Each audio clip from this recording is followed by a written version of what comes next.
Coming up on Network Africa. The Nigerian Air Force denies 11 Nigerian soldiers were detained in Burkina Faso on Monday, despite the Confederation of Sahel states announcing its military aircraft was forced to land in Burkina Faso. UN Secretary General Antonio Guterres expresses deep concern over the attempted coup in Benin Republic. Plus,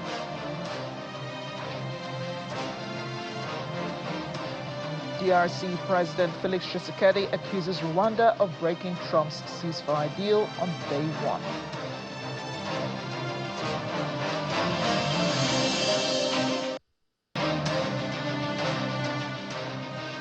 Hello everyone, and thanks for joining us on the program. I'm Amarachi Ubani. We begin with the Nigerian Air Force denying claims its C-130 aircraft in Burkina Faso was guilty of airspace violation. The NAF Director of Public Relations and Information Headquarters, Air Commodore Ehime Ejodame, said in his statements the landing of the aircraft in Burkina Faso was precautionary and followed due process. He said the aircraft landed in Burkina Faso due to a technical concern. He confirmed the crew is safe and has received cordial treatment from the host authorities, and the plans are ongoing to resume its mission as scheduled. The statement from the Nigerian Air Force comes after the Confederation of Sahel states released a statement on Monday saying the NAF C-130 aircraft was forced to land in Bobo Dioulasso in Burkina Faso following an in-flight emergency while operating in Burkinabe airspace. According to the statement, the aircraft and 2 crew members and 9 passengers on board. It said it went on to say that investigation was immediately launched by the Burkinabe authorities and revealed that this military aircraft lacked authorization to overfly Burkinabe territory. It said the Confederation of Sahel states condemned in the strongest possible terms this violation of its airspace and the sovereignty of its member states. It also said the measures are being taken to guarantee the security of the Confederation's airspace, the sovereignty and territorial integrity of its member states, as well as the security of the populations of the Confederation of Sahel states. Let's bring in Channel Television Sahel correspondent Mo Aliu. Mo, thanks for joining us on the program. Now, the Confederation of Sahel states announced the NAF aircraft entered the Burkinabe airspace without the right regulations, but the Nigerian Air Force has debunked that, saying that it followed protocol in landing in Burkina Faso. What's the narrative that's still playing out in the Sahel?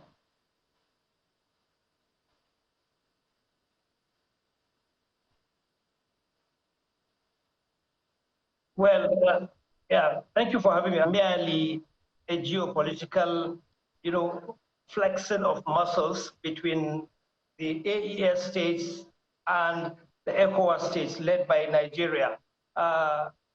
You may recall that before this time, Benin Republic had received a visit by the Nigerian military, that is the Air Force, and some ground troops, which Nigeria led in a mission to keep the peace, as they said.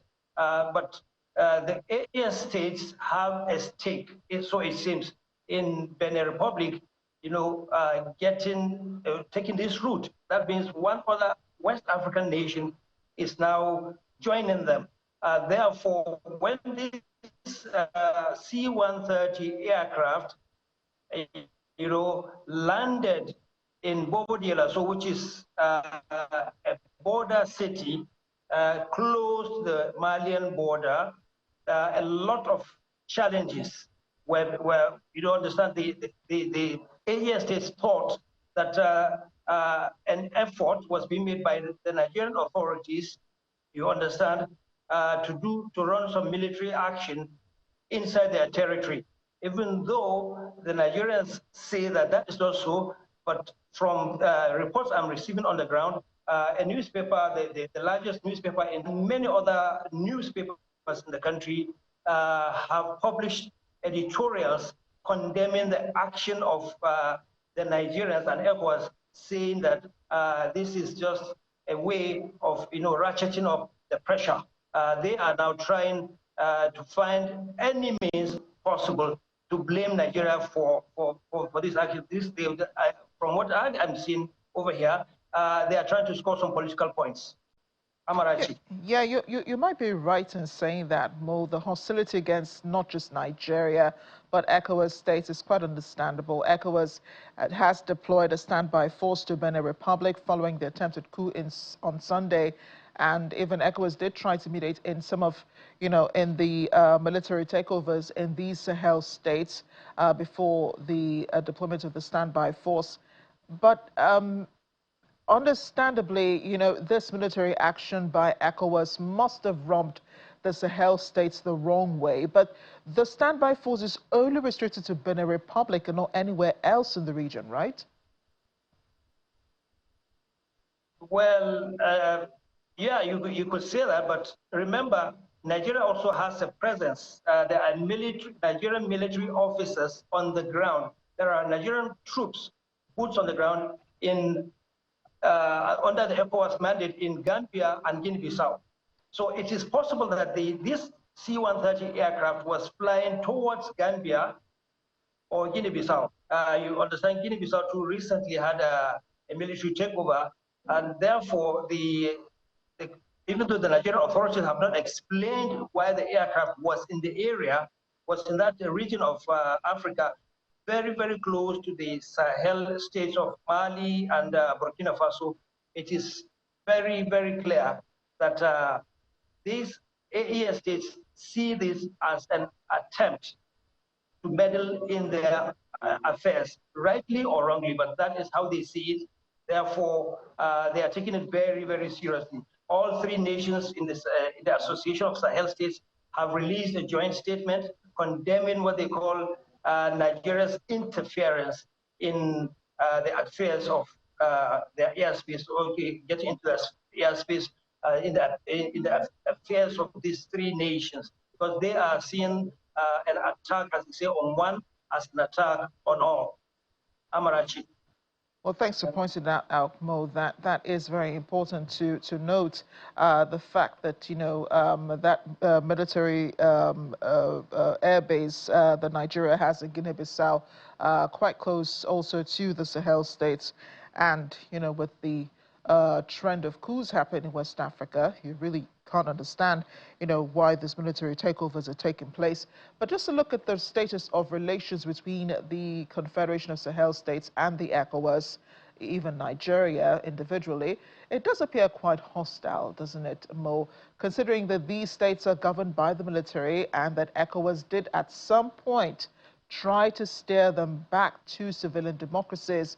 Last week, the AES was said to have launched an electronic document that allows easy travel for citizens in the states. How will that affect travel between them and other ECOWAS countries? About 3 months ago, I was in Burkina Faso, and I found it quite easy actually to cross, that is from northern Ghana, from the city of Tamale. I found it quite easy to travel, cross into Burkina Faso. You understand? But after that event, there was this document was released, and it caused a lot of concern, especially to West African citizens in Burkina Faso and those who are Burkinabes in northern Ghana and northern Ivory Coast. But so far, nothing seems to have changed. I just left northern Ghana a couple of weeks ago, and from the reports I'm receiving recently, nothing seems to have changed. ECOWAS citizens can cross into Burkinabe territory and vice versa. There's a lot of trade going on. Nothing seems to have changed on the ground. Possibly in a couple of months, in the near future, we may see some changes because of the policy change in that document. It seems we are facing a lot of interesting times ahead. ECOWAS versus the AES states. We keep getting more surprises as the days go by. Hopefully, there will be an opportunity for cooler heads to prevail. But for now, we sit and wait. Amarachi. Mo, thanks again for the update. Appreciate your reporting on this. Thank you so much. Here in Nigeria, the governor of Niger State, Umaru Bago, has received 100 students of St. Mary's Catholic School in Papiri in Agwara local government area of the state who were recently rescued from captivity. Receiving the students from the representative of the Office of the National Security Advisor, Wing Commander Abdullahi Dari, Governor Bago expressed profound gratitude to President Bola Tinubu as well as the National Security Advisor, Nuhu Ribadu, for their swift response which led to the rescue of the students.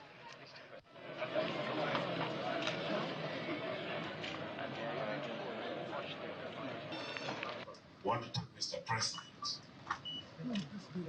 for giving us all the necessary input to rescue these children. I want to thank the NSA and every other person that has been responsible in the recovery of these children. I want to thank development partners here, the UNICEF and others also. Well, thank you all. And for those that have been praying, continue to pray. We wish to recover the remaining students that are still in captivity, and by the grace of God, in a very short time from now, we are going to recover them, inshallah. I want to reassure parents and guardians of these children that will be safely delivered to them very, very soon. We have called on medical health workers to come and look at them. They will be checked properly and before taking them back to the parents. We are working closely with CAN to make sure that they are safely returned back home. The representative of the National Security Advisor, Wing Commander Dari, explained how the students were rescued. Over the past 2 weeks, an intense and coordinated operation conducted by the Office of National Security Advisor, Department of State Security Services, the Armed Forces, as well as other security agencies, have yielded this welcome result, in which hundreds of those taken by those criminals have been safely rescued. It is pertinent to mention that the effort of the Department of State Services play a critical role in ensuring the success of this operation. I wish on this note that I affirm the commitment of the Office of the National Security Advisor of every Nigerian. We will continue to lead and coordinate measures to protect all communities and institutions across the country. The United Nations Secretary General Antonio Guterres is deeply concerned about Sunday's attempted coup in Benin Republic. A statement read by his spokesperson, Stefan Dujarric, at the UN headquarters on Monday, said Mr. Guterres unequivocally condemns any attempt to undermine democratic governance in Benin, which could also further threaten the stability of the region. He called for respect of the rule of law and the Constitution. He also assured that the UN is intervening in the matter. Yesterday evening, we issued a statement in which the Secretary General expressed his deep concern about the attempt to unconstitutionally seize power in the country of Benin. The Secretary General unequivocally condemns any attempt to undermine democratic governance in Benin, which could also further threaten the stability of the region, calling for full respect of the international law and constitution, full respect of the rule of law and the constitution. And our representative for West Africa and the Sahel, Leonardo Santos Shimao, is actively engaging with national authorities and other stakeholders, as well as regional and international partners, to support efforts to restore peace and stability in Benin. He reaffirmed our commitment to supporting national and regional institutions in safeguarding constitutional order in the country and across Benin, across the region. To this end, he's also working with ECOWAS and the African Union to promote a regional approach. In the meantime, the Nigerian Senate has approved President Bola Tinubu's request to deploy Nigerian troops to Benin Republic as part of the ECOWAS standby force. Announcing the approval, the Senate President Godswill Akpabio described the decision as a step in the right direction, noting that instability in any neighboring state poses a threat to the entire region. The Senate's consent letter is expected to be transmitted to the President immediately. We're off on a short break now on Network Africa. Still ahead of the program. Lagos inaugurates female leaders as TV champions to drive community action. Stay with us.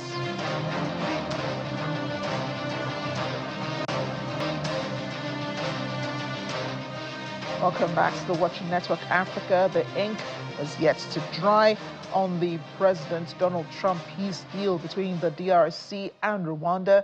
And President Felix Tshisekedi is now accusing Rwanda of violating that agreement just a day after it was signed.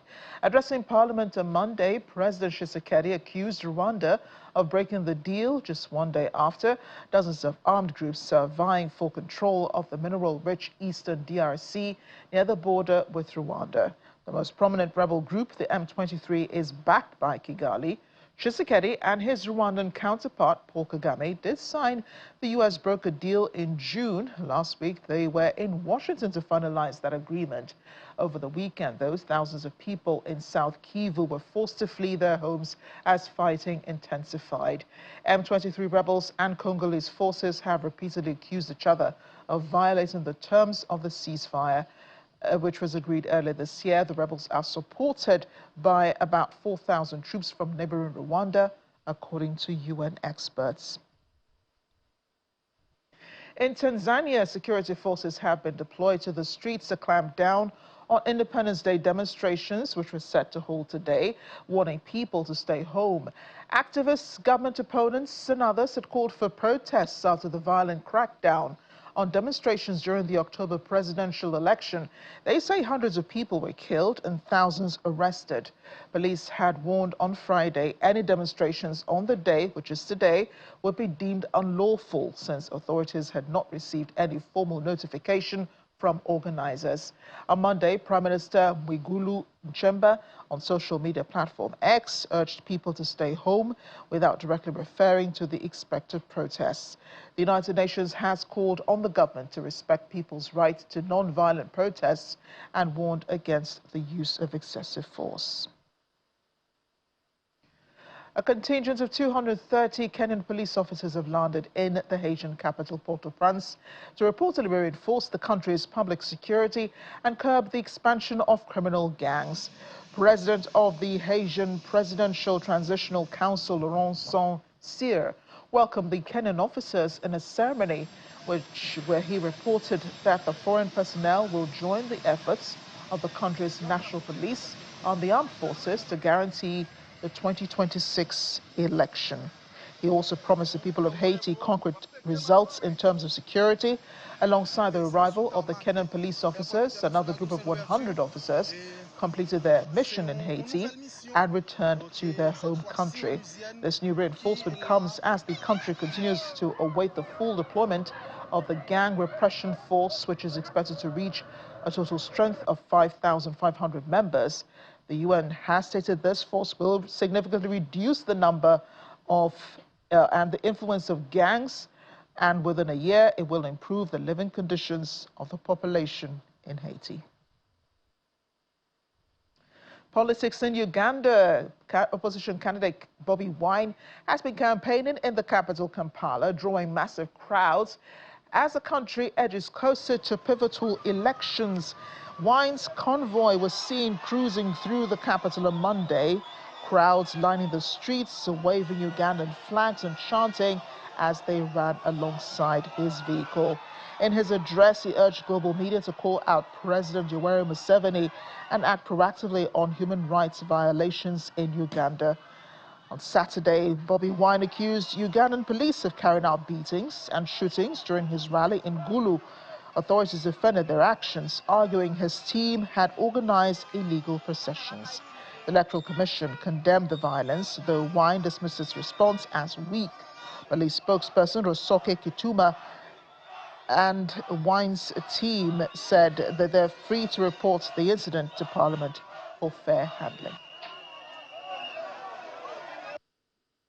I want to thank first and foremost the Ugandans that have been resilient, that have showed up to listen to our message of freedom, our message of liberation, and those that have braved tear gas and beatings to make sure that they come and show solidarity with us. Call upon the international media to speak out and to act and to call out on General Museveni and his officials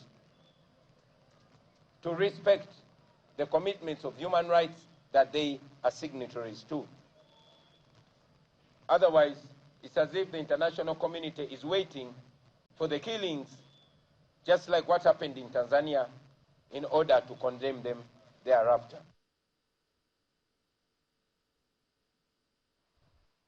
And we're back to Nigeria, but this time focused on health issues in the commercial hub of Lagos, where the state government has inaugurated female legislators, newly elected female local government chairmen, and wives of House of Assembly members, as well as TB champions and ambassadors, reaffirming the state's commitment to ending the disease by 2030. Wife of the Lagos State Governor, Dr. Ibijoke Sanwo-Olu, who inaugurated the women, says the initiative marks a new phase in empowering women to drive aggressive TB awareness, early testing, stigma reduction, and treatment compliance across all communities.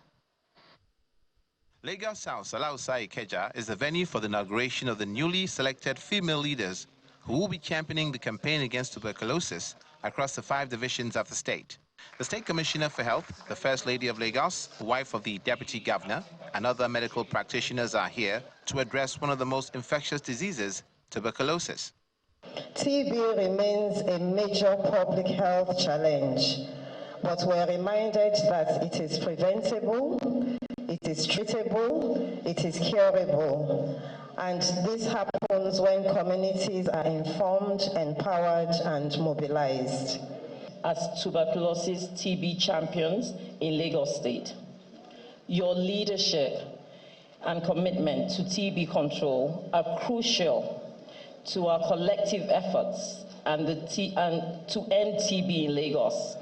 The Lagos State Commissioner for Health, Professor Akin Abayomi, he raised concern about patients who discontinue their medication prematurely after initial improvement, a trend that puts their lives at risk and others close to them. We must build enough awareness in community, but the most important part is to make sure that those that have been diagnosed with tuberculosis complete this very difficult treatment protocol of 6 months.